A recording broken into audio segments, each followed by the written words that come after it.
Everybody, welcome back to the channel.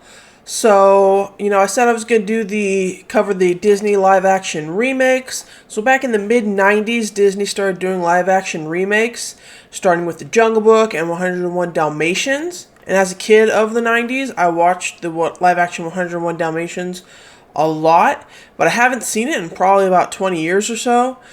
But before we get started, be sure to hit the thumbs up button and like the video and subscribe to the channel for more content. So let's get into my review of 101 Dalmatians. Now, of course, everybody kind of came out loving this movie for Glenn Close's portrayal of Cruella De Vil. And, but after, again, it's been 20 years, so after seeing a few different portrayals of the character, plus, rewatching the animated movie recently, my memory wasn't I wasn't sure if she was still the best, her version, if it was good as everybody remembers. And it definitely helps that I just rewatched Cruella and the animated movie recently. But I gotta say, Glenn Close is perfect in this movie. She's a great Cruella De Vil. The animated movie, obviously, she has the weird bony skinny frame. I will say Glenn Close does a really good job at hitting some of those iconic lines from the animated movie. And so when we get to the Cruella movie with Emma Stone, I'll kind of go over my thoughts on the live action Cruellas. But Glenn Close is brilliant in this movie as Cruella De Vil. So since this movie came out in the 90s, they didn't really do the CGI talking dogs. This was before the Air Buddies movies or whatever. And I think maybe even Babe the Pig movie or whatever came out around this time, as well as Homeward Bound. So they could have used voice actors to speak for the animals, but they didn't. So the dogs don't talk in this movie. But the movie, so because they don't talk, it focuses on the human characters a lot more. And so it gives Cruella, Jasper, and Horace, longer scenes, additional scenes to kind of pad out the movie a little bit. And I think it really works. I think what works about this movie, the live action, is the villains, Cruella, Jasper, and Horace. I think giving them a little bit more to do and giving them a lot of the comedic beats, especially Jasper and Horace, kind of really works for this version of the movie to go this way, since we can't have the dogs talking and everything and doing all of that stuff. But let's start at the beginning. So Roger, played by Jeff Daniels, is a video game designer here instead of the musician / jingle writer that he was in the animated movie.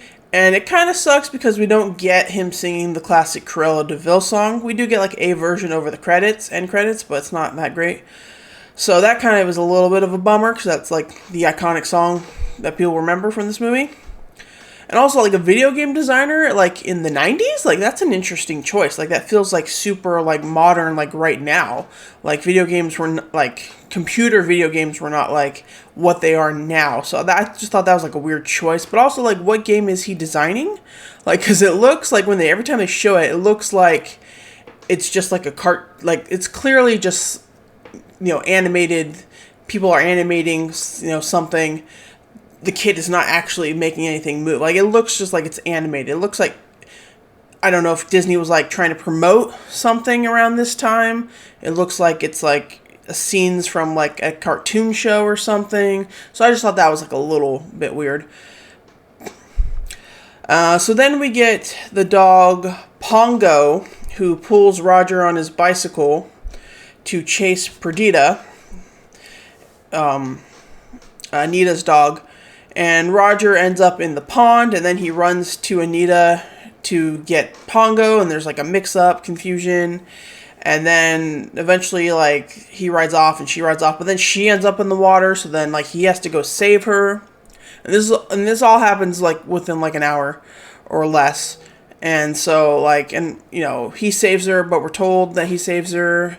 And so then, this is, literally one afternoon, they get out of the pond. They go sit by the fire.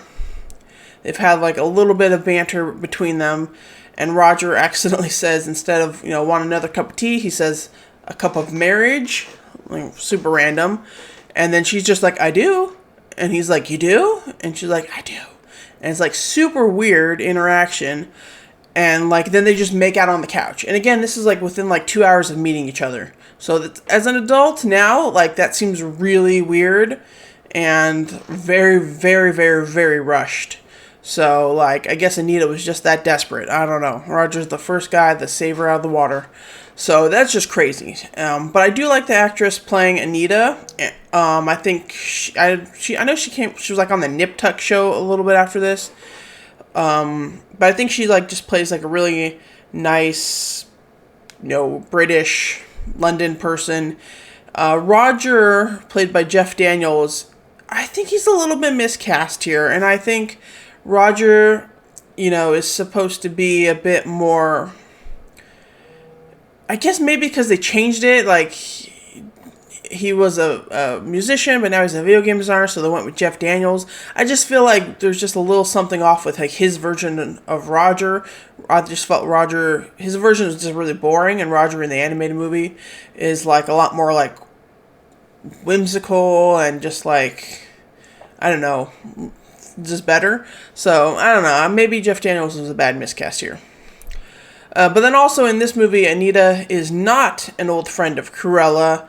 Instead, she is an employee, which I do think is better because then she doesn't have that, like, maybe type of loyalty to Cruella going forward. Like, here she's like, Cruella's my boss, and maybe she'll promote me if I'm good. But also, I don't like how she looks at my dogs. So, and this version of Cruella is like she's clearly evil, right? There's like no question. Like they set up like this whole thing in the beginning where she like stole a white tiger to make a fur coat out of it. And she has this like guy named Skinner who literally skins the animals for her. And so like she's clearly like just mentally unhinged. And she's like yelling at her assistant to hand her papers from Anita to her, like when Anita could just like easily hand it to her.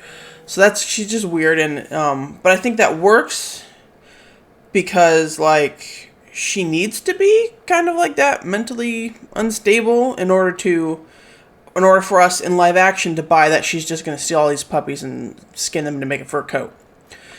Because otherwise I feel like, if she was like maybe a bit nicer and not so crazy, like she could have just been like, oh hey Anita, like I really like those puppies, hey I'll pay you $500 for those puppies, I'll wait. But here she's just like goes completely crazy. And again, Glenn Close does a great job delivering the lines from the animated movie, drown them for all I care and everything. So I think Glenn Close she goes all out for this movie. She's a champ. At the end she like falls into a vat of molasses and then there's like some pig mud, which is so gross. So she just like goes all out. She just goes for it in this movie, and it really, really works because it feels like the animated character who's just like mentally unhinged and will do anything to get these puppies, even though she's clearly lost. Like it's crazy. But I feel like if she wasn't crazy, like she could have just like been like, yeah, I want those puppies, But because she's so crazy, and he was like, back off, you're crazy. So, and along with Cruella, we get Jasper and Horace. They're played by Hugh Laurie and Mark Williams. So Hugh Laurie is, known for the House Medical Doctor show, and Mark Williams plays Ron Weasley's dad in the Harry Potter movies. But, I knew them before they did that from this movie and another movie they did at the same time called The Borrowers. And I watched these two movies a lot as a kid. So I knew Hugh Laurie and Mark Williams from those two movies. So when they showed up later, I was like, oh, hey, I know those guys. Anyway, 90s kid, right? But I love them here. They're great. They're so funny. They work really well together. They're kind of like an Abbott and Costello bit type thing. I think they do a lot to kind of help sell the movie and keep the fun, because again, the dogs can't talk. The only scene I think is like a little bit too much is when they get electrocuted by the fence towards the end. That's when the movie, I think, and also the special effects on that aren't very good. But I do love Hugh Laurie and Mark Williams here as Horace and Jasper, and working with Cruella. I think it just really makes this movie fun and watchable, because the animals, they don't do nothing. Although we do get like a 2-3 minute long barking scene where the animals are just barking, like they do in the animated movie, but because they can talk in the animated movie, it's a lot more interesting. And here we just have like 3 minutes of barking. So anyway, let's go ahead and talk about the animals. At one point the puppies are watching the Aristocats, which is kind of cool, and then they switch. The puppies are watching the Aristocats, which is cool, and then they switch to Homeward Bound, so, Disney's got to plug themselves. I thought it was really cute that, some of the puppy names, but then they named, like, one of the puppies is, like, Dipstick and Whizzer. Like, what? Seriously? Okay, so, and then the other names are like, they're like spot on to, because they're trying to be like, spot on to what the animals look like and their personalities and everything. But Dipstick, like, come on. Whizzer, okay. So since they used real dogs and they're not making them talk, they have to give these animals like personalities in other ways. I do think there's a few scenes where they use a little bit of CGI to like give the animals facial expressions, and I believe they've used CGI to kind of fill out the 99 puppies in like the backgrounds and stuff.